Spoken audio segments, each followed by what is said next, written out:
Good morning guys and welcome back to my channel. Today's video is really exciting because I am sharing with you my first ever Le Labo fragrance in my perfume collection.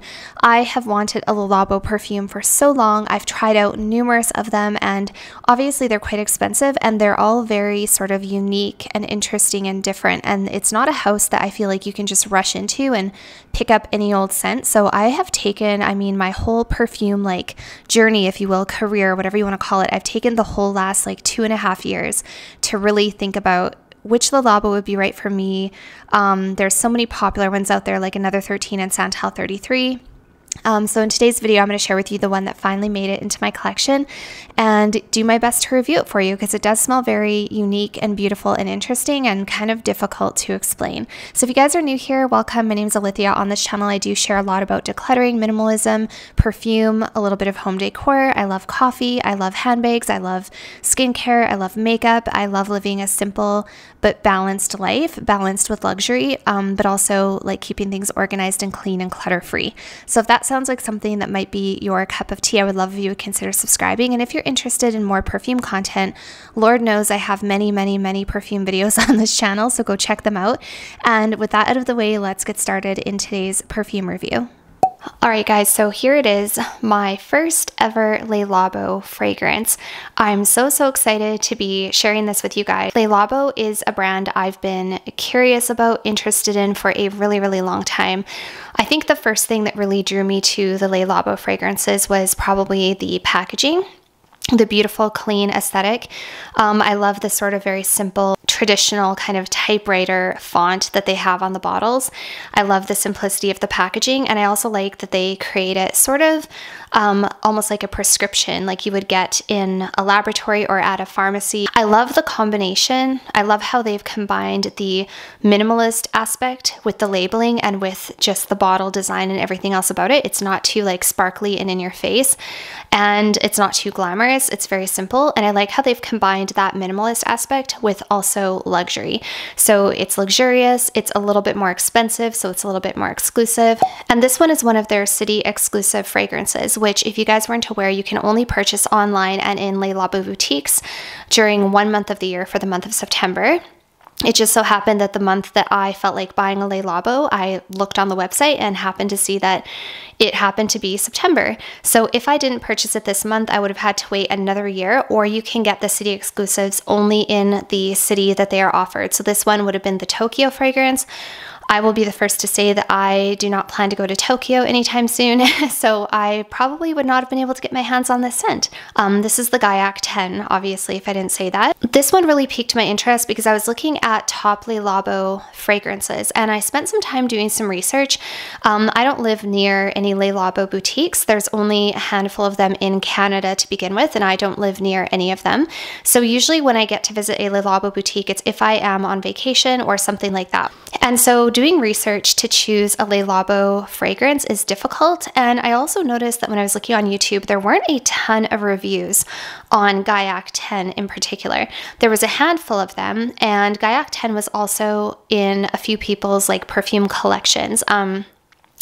I discovered it in a few people's collection videos, and the people that talk about this fragrance, the people who love it, really love it. They just cannot say enough good things about it. It kind of gets mixed reviews, and I would be careful if I were you, if you were thinking about checking into this fragrance, and if you were leery about whether or not you should get a bottle. On Fragrantica, they don't have a lot of really nice things to say. I mean, they do, but it's kind of split right down the middle. Some people say that the performance is not adequate for the price. It is a pricey perfume. The city exclusive perfumes are quite expensive compared to their classic line, which contains Santal 33. And then they have all of their city exclusive, which are quite a lot more money. This is probably one of the most expensive bottles of perfume I have in my collection, but I honestly think it's well worth it because A, I love the scent. The scent is so amazing. B, it is a Le Labo. It's a very good quality, highly coveted house. And C, because it is exclusive to only 1 month of the year that you can get it. So personally, I think that it's worth the price, and I'm really happy to have it. But if you look online, a lot of people say that the performance isn't very good. You can't smell it well enough. It doesn't project far enough to justify the price.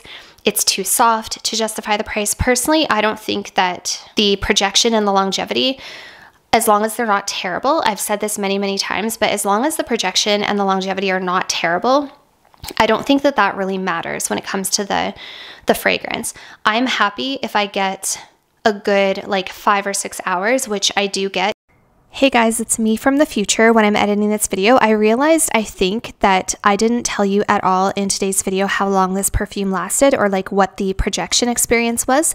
I think I was so involved with trying to describe to you how it smelled that I completely skipped over that. But I wanted to tell you guys that this perfume lasted all day on me, or I should say it lasts all day on me. I've worn this a couple of times and honestly, it lasts all day on me. Like I can spray it on at about 11 in the morning and I'll still smell it by 4, 5, 6 p.m. on my skin.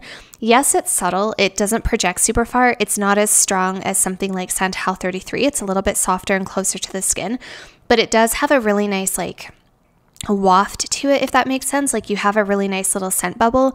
And I haven't really obviously had it long enough to give you a full review of like, am I going to get compliments with it and all that kind of stuff? Are people going to be able to pick it up on me? But that doesn't really matter to me. What matters to me is that I can pick it up on me and I can definitely smell it on myself. It's one of those perfumes that I want to keep bringing my arm up to my face. I want to keep waving my arm around my face just to enjoy it even more and experience it even more. So yeah, it is pretty soft, but it lasts all day. Like the strength of the fragrance lasts as well. Yes, it's closer to the skin. It's more like an arm's reach away from the person, but the potency of that scent on my skin lasts quite well throughout the day, as opposed to something like, for example, a Zara perfume that I can spray on my skin and 2.5 hours later, I have to dig my nose in to pick up anything that's left over. This is quite a different experience.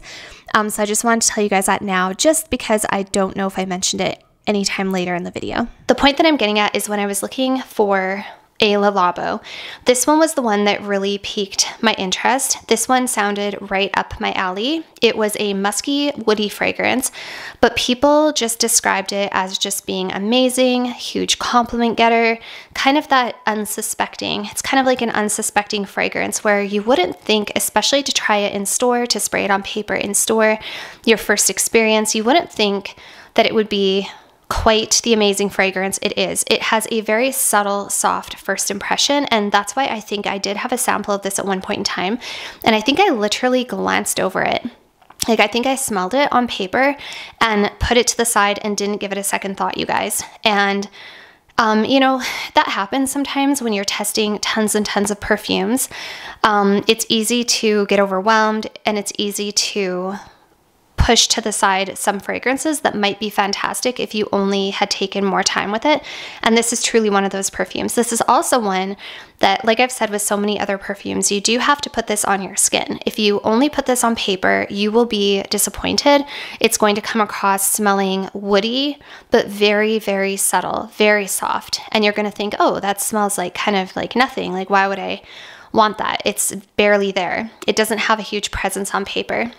This perfume, like so many others, truly comes to life and absolutely shines once you get it on your skin. So this is a fragrance that you really do have to put on your skin to experience, and you've got to wear it for a full day. Once you put this on your skin, you will realize the beauty and the power that this fragrance has. So it's one of those perfumes that you can't judge by your first impression, as with so many other fragrances. So let's go through the notes, and then I'm going to spray it and re-experience it here for you guys as well. And I will put it on a strip as well as on my skin so I can tell you the differences that I pick up. All right, so the notes that are in Gaiac 10 are musk, Gaiac wood, cedar, and olabana. And honestly, you guys, the notes do not do it justice. If you are like me, like if you like similar perfumes to what I like Christian Louboutin Louis Rouge, even Black Opium Le Parfum, Chanel Gabrielle Essence, if you like Victor and Ralph Flower Bomb, like similar perfumes to me, to look at those notes, you would probably do what I did when I first saw them and think, oh yeah, I don't really know if that's for me, because it comes across just sounding super incensey, super woody, and kind of not the direction I would want to go in. It sounds like it's going to be very masculine and really dry and not my cup of tea, but the experience of actually wearing this perfume could not be any different, you guys. Okay guys, so I just took the cap off and gave it a smell, and I had already previously sprayed it in the cap because I like to do that. That way if I take the cap off of my perfume and I give it a smell, it's got a really strong smell at the atomizer, and Oh, you guys, she is that girl, okay? Gaiac 10 is that girl. And the day that this video goes up, you probably will have a day or two left to order it online before you can't get it again. And I'm not trying to push you to get it. I'm just saying that if you're intrigued, just know that it'll be another year unless you go to Tokyo. So, okay, let's give this a spray. The bottle is absolutely beautiful. I love the atomizers. Let's see if I can do this behind the camera. Ooh, I don't want to waste it. It's expensive juice and okay, so, oh, it's so stunning. It's so stunning. So when you first spray it, actually, you know, it even smells better to me now than when I first put it on paper. I think because I know what I'm looking for now. And also probably because I'm in my bedroom and not a Le Labo store.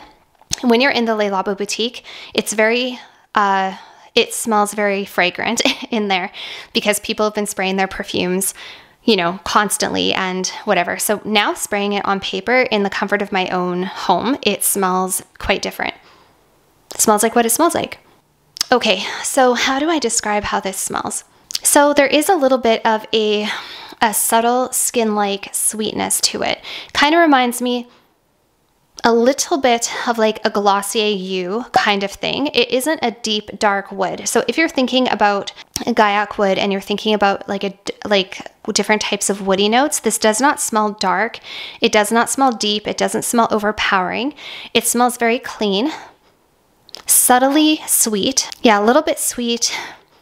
Very, very musky. The musk that's in here is not a dirty like animalic musk. It's like a clean skin musk. It also smells a little bit to me like clean skin from Clean Reserve, minus the sweetness of the praline and minus that kind of leathery touch that's in there. But it does have a little bit of a clean skin, Clean Reserve kind of vibe, a little bit of a Glossier You kind of a vibe as well. It's just absolutely beautiful. It kind of smells like, it's kind of like a Your Skin but better kind of a scent, which sounds like, why would you want to spend this kind of money on a perfume that is essentially a skin type of fragrance? But there's something about it. There's something about it. Essentially, like if you like Glossier You and you're looking for a Le Labo that is going to jive with you, if you're looking for something that's really easy to wear, that is a very easy reach, this is the one. It's not going to be like, don't worry about it being super strong or super incensey or too woody or anything like that. That's not how it smells. All right, so I just gave it a spray on my forearm here. All right, so the difference between on paper and on skin, I would say that on skin it's just a little bit softer. It's a little bit more, almost has like a powderiness to it, almost like an ambrette. If you've ever smelled an ambrette perfume, which is like a musk mallow, it's almost kind of like a sweeter, it's almost like a sweeter version of a musk. I don't know, it's just beautiful. It's unisex, but in my opinion, I do think that it leans a little bit feminine. It almost reminds me a little bit of Le Labo L'Eau Papier. Sorry, not Le Labo. It reminds me a little bit of Diptyque L'Eau Papier, which is a sesame seed musky woody scent. And in the case of L'Eau Papier, the sesame gives it this like creamy nuttiness, bit of a creamy nuttiness. There's also mimosa in L'Eau Papier, which gives it a little bit of a brightness, a little bit of a kind of a bright floral vibrancy to it, but without taking away from the fact that it's a woody musk. This is the same thing, but it doesn't have any brightness from a floral note, and it doesn't have a nuttiness to it. But it does have a very, very similar vibe to Diptyque L'Eau Papier. Yeah, and honestly, you guys, on skin, the longer this sits on skin, even more of this kind of sweetness comes out, and it just smells absolutely addictive and soft and pretty and kind of ethereal in a sense. It's really difficult to describe. It smells totally different than how I really was expecting it to smell. But yeah, once getting it on skin, it just was the clear winner for me. That being said, there's a lot of fragrances from Le Labo that really piqued my interest. Santal 33, you guys, honestly, I would love to also have a bottle of Santal 33. That was a close second for me. That was the second runner-up. When I have Santal 33 on my skin, it becomes very kind of creamy and almost like leathery in a sense, but in a very, very nice skin-like way, very inoffensive. Santal 33, again on paper, more dry, a little bit screechy for me on paper, too woody, little bit in that dill pickle direction because of the sandalwood, but once you get it on your skin, it really transforms and becomes something beautiful, like heavenly, expensive, gorgeous. However, I wasn't in a rush to get Santal 33 because that is available all year round. Gaiac 10 is not. And I just knew that this would be the perfume that would haunt me if I did not get it. So yeah, I don't really know if I'm doing a very good job of describing this. Hopefully the way that I'm describing it is coming across in a way that you can kind of visualize and understand. But honestly, when I smell this, I picture almost like, it almost has like a gypsy water from Byredo kind of vibe, where it's light and ethereal and almost kind of magical in a sense. And it's like a very soft, beautiful forest in a very feminine way, a very feminine skin-like way. I honestly just picture like, I don't know how to describe it. Yeah, I really don't know how to describe it. It's a beautiful, kind of a musky skin, I think slightly feminine, clean, easy to wear. It's just it's very agreeable. It's very pretty. I'm so happy to have it in my collection. I'm so happy to have my first ever Le Labo perfume. I also cannot lie, you guys, I just really love the aesthetic of Le Labo perfumes, and I really, really wanted one. I love the aesthetic of the bottles. I love the aesthetic of the packaging. I love the exclusivity and the fact that it's not something that everybody has or everybody can have. It makes it that much more special. Ooh. I don't know if you guys can hear the wind, but it's quite windy outside. All right, I think the wind is telling me it's time to wrap up this video. But yeah, that is my first ever Le Labo. If you guys have a Le Labo, or if you have a favorite or one that you are kind of lusting after, leave it down below in the comments. It's worth noting as well that I think that you could layer this with other fragrances from Le Labo, because a lot of them are quite simple and fairly light and subtle. So this would be a great layering fragrance as well. I know that I have tested this alongside Santal 33. So I had this on one arm and Santal 33 on another arm. And it was just really nice sitting there and kind of smelling both of them wafting up toward my face. And I think this would also be great layered with a vanilla, but it's just beautiful. So yeah, that is Gaiac 10, you guys, my first Le Labo in my collection. I absolutely love it. And yeah, I hope that you guys enjoyed this review, and I'm looking forward to hearing what you think about it down below. Also, don't forget, you can feel free to head over and follow me on Instagram. If I ever have something new or exciting to share with you guys, I usually give little hints over there, or I feature things over there on my Instagram before they make their way onto YouTube. And that's it for today. So that was it for today's video, you guys. I hope that you enjoyed hearing my thoughts on Gaiac 10 from Le Labo, and thank you so much for watching. I'll see you all very soon in my next one. Bye for now.